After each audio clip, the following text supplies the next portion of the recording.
Monsieur, votre fils m'a donné cette chemise hier. Ce que le garçon révéla ensuite choqua le millionnaire. Il était venu au cimetière uniquement pour déposer des fleurs. Mais ce qu'il trouva en attendant sur la tombe de son fils le laissa sans voix. Un petit garçon portant la même chemise dans laquelle son fils avait été enterré. Et quand le garçon murmura « Monsieur, votre fils m'a donné cette chemise hier », le monde du millionnaire s'arrêta. Au début, il pensa qu'il s'agissait d'une cruelle plaisanterie, jusqu'à ce que le garçon dise des choses qu'aucun étranger ne pouvait savoir. Ce moment allait révéler la vérité derrière une simple boîte de vêtements oubliés et donner à un père en deuil une dernière chance de se sentir à nouveau vivant. Avant de commencer, dites-nous dans les commentaires quelle heure il est et d'où vous regardez. Commençons.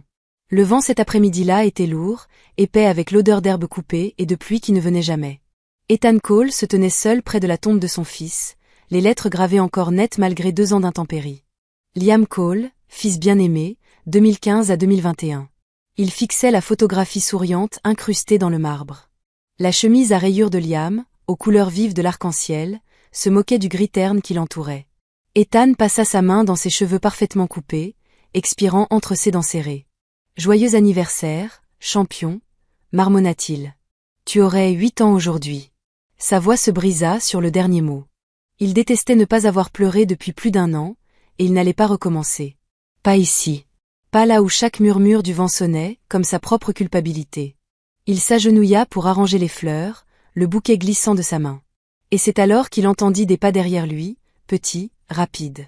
Et il se retourna brusquement, s'attendant à un gardien ou un visiteur. Au lieu de cela, un petit garçon se tenait là, environ 5 ans, cheveux bouclés, peau brune, portant cette même chemise à rayures. Pendant un battement de cœur, l'esprit d'Ethan devint vide. Les mêmes couleurs, le même motif, même la même petite déchirure sous le col. « Quoi ? Qu'est-ce que tu fais ici ?» Son ton sortit plus dur que prévu. Le garçon ne broncha pas. Il fixa simplement la pierre tombale, puis Ethan. « Monsieur, votre fils m'a donné cette chemise hier. » Ethan se figea. « Qu'est-ce que tu as dit ?» Le garçon pointa du doigt la photo sur la tombe. « Lui ? » Le garçon souriant. « Il me l'a donnée. » L'estomac d'Ethan se tordit. Il s'avança, sa voix tranchante. « Qui t'a envoyé ? Où as-tu eu cette chemise ?» L'enfant cligna des yeux, confus. « Il m'a dit de la porter quand je te verrai. » Quelque chose à l'intérieur d'Ethan se brisa. « Arrête de mentir. Mon fils est... » Il ne put finir le mot, sa poitrine se serra. « Où est ta mère ? » C'est une sorte de blague malsaine ? Le garçon secoua la tête, les yeux grands ouverts mais stables. « Je ne mens pas, monsieur. 2 ans plus tôt, Ethan Cole était partout.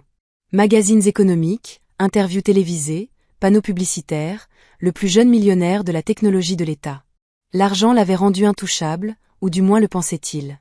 Il avait acheté la grande maison, la voiture importée, le confort sécurisé qui lui donnait l'impression d'avoir gagné. Mais tout l'argent du monde ne pouvait pas arrêter un conducteur ivre à un feu rouge. Un accident, un cri, une petite chemise à rayures trempée de sang. Il avait cessé d'aller à l'église, cessé de parler à sa femme, cessé de croire en quoi que ce soit qui ne pouvait être acheté ou contrôlé. Quand elle partit, elle ne claqua même pas la porte. Elle murmura simplement « Je ne peux plus vivre dans ton silence ». Maintenant, debout devant cet enfant, Ethan sentait ce même silence se refermer à nouveau, épais, suffocant. « Où est ta mère ?» exigea-t-il, agrippant sa cravate pour stabiliser sa main tremblante. Le garçon pointa vaguement vers la clôture. « Là-bas. » Elle pliait des vêtements. Ethan expira brusquement. « Et elle t'a dit de venir me parler ? » « Non, monsieur. »« Qui alors ?» Le garçon souriant. « Arrête de l'appeler comme ça. » La voix d'Ethan monta assez pour faire fuir les oiseaux d'un arbre voisin. « Mon fils est mort. » Le garçon recula, les yeux vitreux mais sans peur. « Il a dit que tu ne parles plus aux gens. Que tu es triste tout le temps. Il m'a dit de te dire qu'il va bien. » Les mains d'Ethan tremblèrent. « Comment connais-tu même le nom de mon fils ? » Il me l'a dit, murmura le garçon. « Ça suffit, » aboya Ethan. « Tu mens. Quelqu'un t'a dit tout ça ? Personne ne l'a fait. » Ethan se détourna, passant une main sur son visage. Bon sang. Quand il se retourna, le garçon touchait la photo sur la pierre, traçant le sourire de Liam du doigt. « Il a dit que tu l'amenais ici après le travail, » dit doucement le garçon. « Et que vous parliez de voitures et de glace. » Le souffle d'Ethan se coupa. C'était vrai. Personne ne le savait, pas même son ex-femme.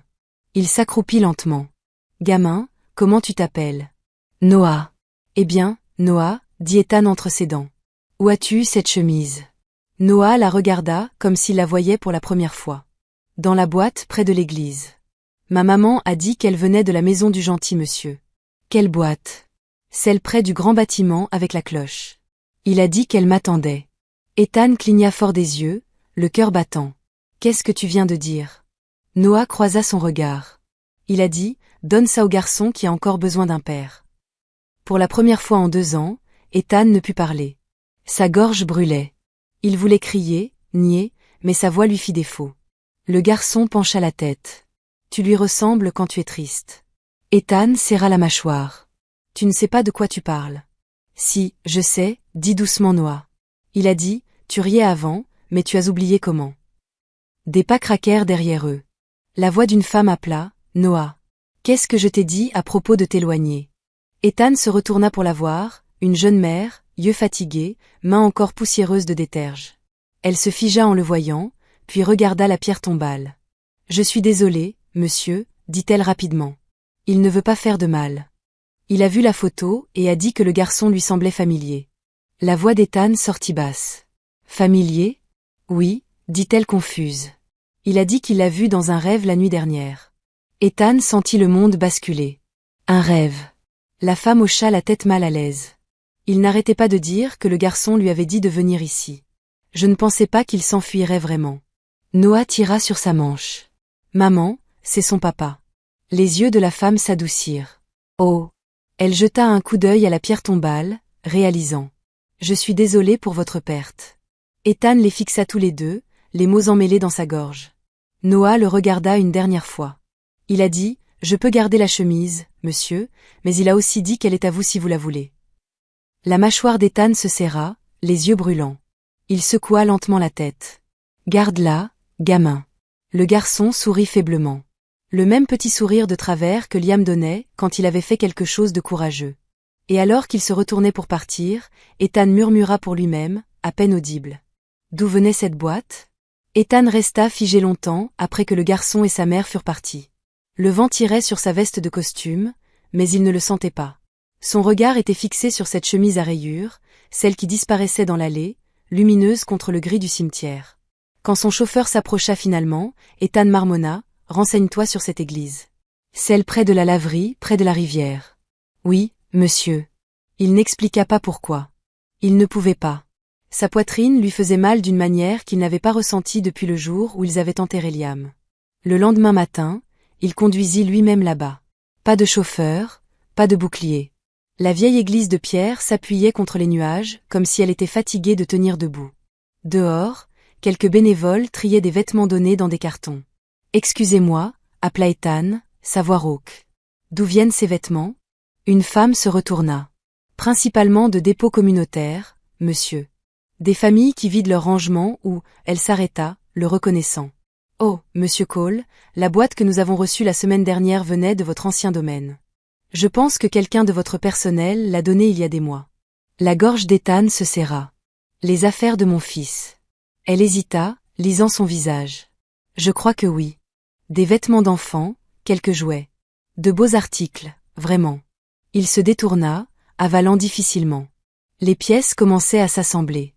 L'église, la boîte, la chemise. Pourtant, quelque chose ne le laissait pas respirer facilement. Ce garçon, sa façon de parler, les détails que personne n'aurait pu connaître. Le rire, le garçon souriant, la promesse de dire à son père qu'il allait bien. Ethan marcha vers l'arrière de la cour de l'église où les boîtes étaient gardées. L'odeur de poussière et de vieux tissus remplissait l'air. Une petite caisse en bois était à moitié ouverte. Quelques jouets restaient à l'intérieur. Une voiture miniature, une fusée en papier, une photo. Il prit la photo. Liam, tenant cette même petite voiture, sourire large et pur. Au dos, écrit au marqueur délavé, il y avait des mots qu'Ethan avait griffonnés des années auparavant. N'arrête jamais de sourire, gamin. Même quand je suis trop occupé pour le faire. Il serra la photo jusqu'à ce que ses jointures blanchissent. Sa voix se brisa à voix haute. Mon Dieu, je suis désolé. Plus tard dans l'après-midi, il trouva la femme et son fils à la laverie, pliant des vêtements sous les machines bourdonnantes. L'odeur de déterge, d'air chaud et de petite vie remplissait la pièce étroite. La mère se retourna rapidement. Monsieur Cole? Il hocha la tête maladroitement. Je voulais vous remercier pour hier. Elle fronça les sourcils, ne sachant pas comment répondre. Vous n'avez pas besoin de nous remercier, monsieur. Mon garçon dit parfois des choses étranges. Il ne voulait pas vous contrarier. La voix d'Ethan s'adoucit. Il ne m'a pas contrarié.